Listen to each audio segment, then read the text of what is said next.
20 anos, né, de contribuição para o desenvolvimento da educação financeira no Brasil, mas a gente percebeu que falta ainda o brasileiro tirar, né, a educação do papel, ou seja, saber a regra de ouro, né, gastar menos do que ganha. Poxa, eu imagino que todo mundo saiba. O ponto é, por que isso não se torna realidade e transformação na vida das pessoas?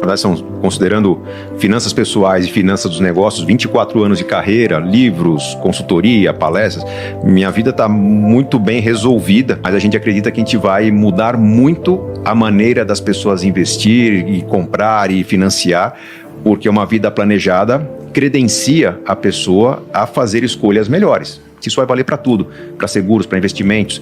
É uma carteira de investimentos que é mais previsível e que ela tem um objetivo de longo prazo, uma duration mais longa, eu sei que vai ter menos resgate, eu consigo dar um produto de maior liquidez para o meu cliente também. Porque esse é um tema discutido, obviamente, de maneira global, né? Não é porque o Brasil é um país, né, emergente que, poxa, a gente tem que ter aquele complexo, né, de inferioridade. Não.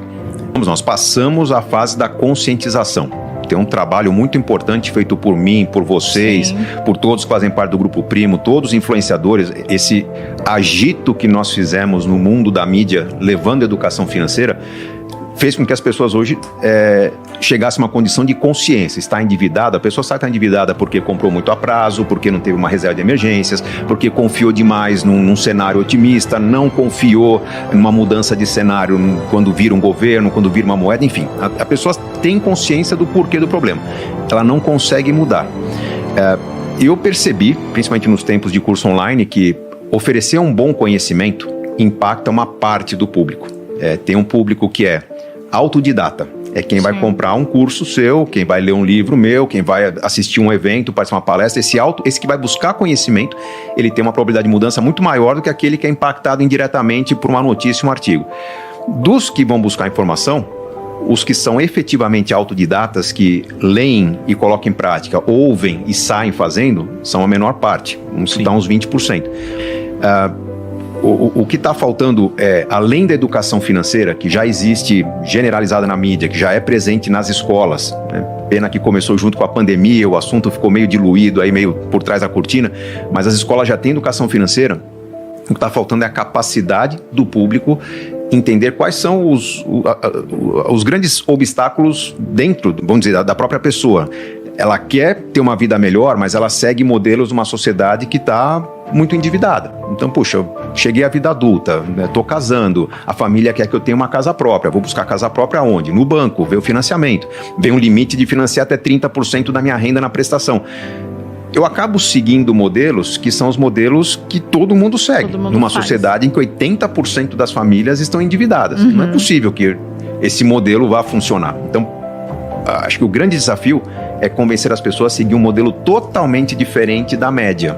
E isso significa agir de uma maneira diferente do que papai e mamãe esperam, do que o vizinho cobra, do que o compadre que dá o tapinha nas costas celebra, carro novo, tênis bacana, celular, relógio e tal. Então esse convite para uma vida diferente significa um convite para vencer o status. Vencer o status é complicado numa sociedade que tem um histórico de pobreza. Porque acho que todos nós aqui temos uma origem que, puxa, papai teve menos condições que a gente, vovô menos ainda, e a gente quer mostrar para a sociedade que a gente está evoluindo. Como as pessoas não valorizam no Brasil diplomas, conquistas imateriais, a gente usa as conquistas materiais para simbolizar as conquistas. Então o jovem tem pressa para ter o celular da moda, o tênis da moda, não tão jovem já quer ter um carro bacana, não tão jovem também quer ter uma casa própria. São mais que o Instagram também, né? E foto, ostentação. Exato. Então, e esse mesmo jovem, quando fala, puxa, cansei do Brasil, vai morar fora, ele vai morar num porão, vai morar num barco, vai morar numa Kombi, né? Fala, porque longe da sociedade ele tem um comportamento que permite a ele rumos diferentes, mas imerso na sociedade dele, ele titubeia, porque ele não tem referências. Então, aí entra a questão do planejamento, que é, de repente, buscar referências para alguém que fala, tem uma estratégia, mas eu vou acompanhar a sua estratégia. Eu tenho a orientação, mas ao longo do processo você vai se ver diante de uma decisão difícil e pegar todo o dinheiro que você tem, todos os 20 mil ou 200 mil reais que você tem, tirar da poupança e pôr no CDB, que tem imposto, que vai ter uma relação bancária diferente, mas eu tô aqui para dizer que você está no caminho certo. Então falta um pouco dessa convicção e confiança para que a educação financeira vire inteligência financeira e se torne prática no dia a dia das pessoas, como se tornaram práticas, por exemplo, hábitos de exercícios saudáveis. Alguns anos atrás, era um negócio, todo mundo lá na moda, né? Queria dar uma orientação, o que você faz, o que você não faz. Alguns se machucaram, outros não. As pessoas aprenderam a buscar o profissional correto, adotar uma política, uma rotina correta e hoje praticam exercícios saudáveis. Com a alimentação, a mesma coisa. Acho que a educação financeira está vivendo talvez o fim de uma moda, e daqui para frente tem a consolidação de uma maneira de pensar própria do que precisa ser pensado para ter uma vida financeira mais equilibrada. É uma combinação, sim, da educação que leva a ter a consciência que o Gustavo falou, e aqui acho que o trabalho que vem sendo feito, né, como bem colocado por todos, né, por vocês, já fez com que a educação evoluísse muito, né? As pessoas têm mais acesso à educação do que, de repente, eu tive lá atrás, né, naquele cenário de hiperinflação em que o consumo ele tinha que ser curto prazo mesmo, não tinha jeito. Eu vivi isso, né? Então é muito difícil você se distanciar dessa cultura curto-prazista, porque era até uma questão de necessidade. Consumir para se defender da inflação. Exato. Era a única saída, né? Você não tinha um mercado desenvolvido como a gente tem um mercado hoje. Mas quando eu volto ao tema letramento, existe uma componente, esta sim, que afeta o ser humano, que é o lado de como lidar com decisões. É o lado da psicologia econômica, é o lado do comportamento, né, diante do cenário. Então tem muito mais a ver com vida, com psicologia, do que necessariamente saber a técnica de como lidar com o dinheiro. Olha que interessante, na OCDE se discute o tema de educação financeira, mas eles trazem uma perspectiva um pouco mais ampla, que talvez não caiba, não sei se é exatamente essa tradução do letramento financeiro. Né? O que eles querem dizer com letramento? Tem a ver com o desenvolvimento, com a digitalização. Porque, veja, na psicologia humana é muito difícil quando você tem muitas opções de escolha. Se lá atrás, né, a gente ficava imobilizado, porque na realidade a gente não tinha opção de escolha, hoje o efeito de tomada de decisão nos leva a esse imobilismo exatamente porque agora eu tenho o excesso. Né? Então, tudo isso gera essa paralisia e essa dificuldade de transformar a educação em a atitude que leva ao que a gente começou a discutir aqui, que é a transformação. Então, países mais desenvolvidos, menos desenvolvidos, todo mundo vive o mesmo problema hoje, que é esse letramento financeiro, porque estamos vivendo mais. Né? Nossa expectativa de vida ela está aumentando.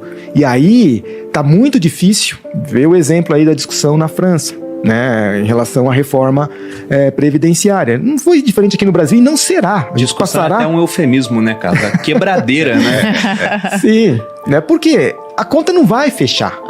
Né? Um número interessante do Banco Mundial, que a gente acompanha também há cerca de 20 anos, é que de cada 100 brasileiros, né, em idade ativa, economicamente ativo, aumentou muito o número de poupadores. Hoje são 11 brasileiros, ou 11% da população economicamente ativa.